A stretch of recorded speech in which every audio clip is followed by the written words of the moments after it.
Good morning, and welcome to Historic St. Peter's Church in downtown Salisbury, Maryland. I'm Daniel Cherrix, the music director.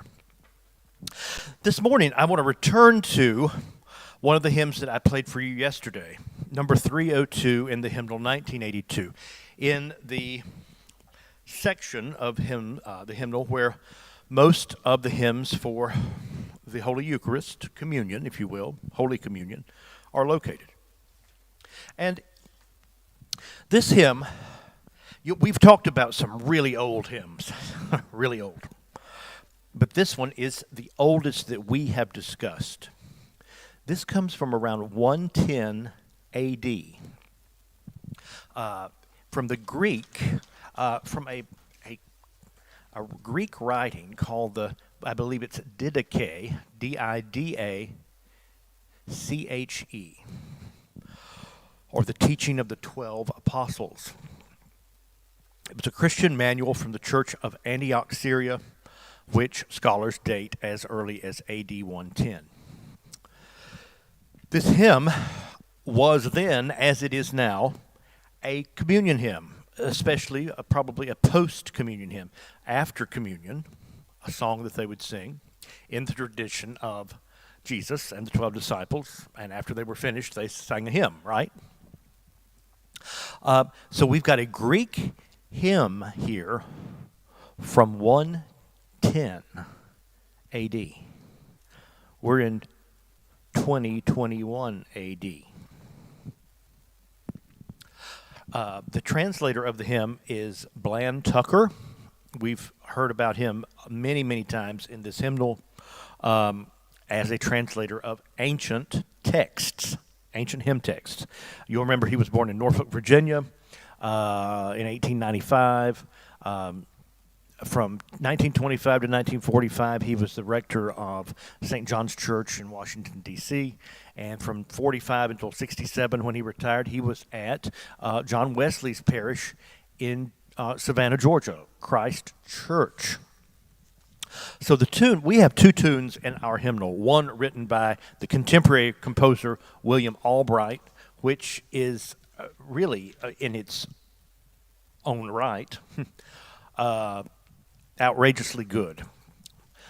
The other tune, which we will use on Sunday morning, is a French melody, Rondes à Dieu, written by, attributed to a guy named Louis Bourgeois, I believe you would say.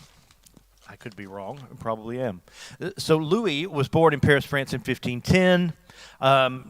The half of his career devoted to writing songs for rich French people, and perhaps the other half devoted to writing tunes for the Genevan Psalter. So he's born 1510. About 1541, he goes back. He moves to Geneva in 1541. Same year that John Calvin, you'll remember him as being a reformer. He reformed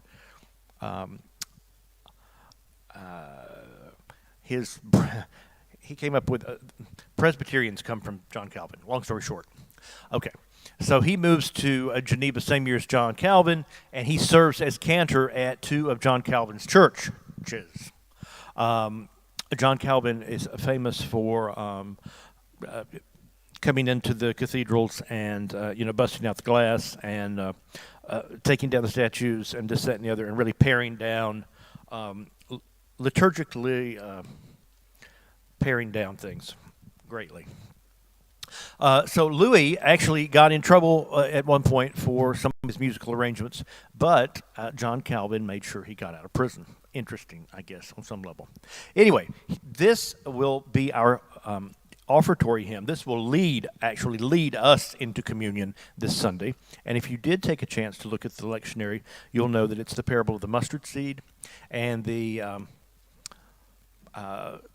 so we're getting a lot of images of the gospel on Sunday about seeds and growth. And so, Father, we thank Thee who has planted Thy holy name in our hearts. So let me play that for you. And then I'm going to play one or two stanzas of our opening hymn, just so you will we'll hear it before Sunday. So thank you for being here.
So there you have, that's our opening hymn on Sunday morning, 423, Immortal Invisible.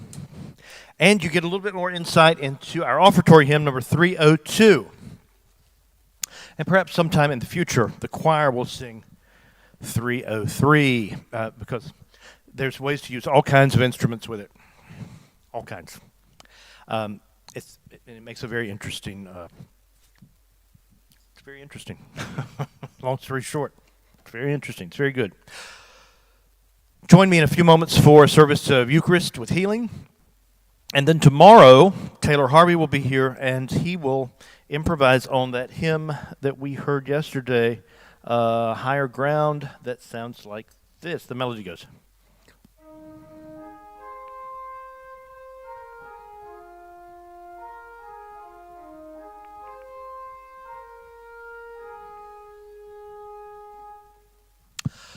So thank you, and I hope to see you again at noon.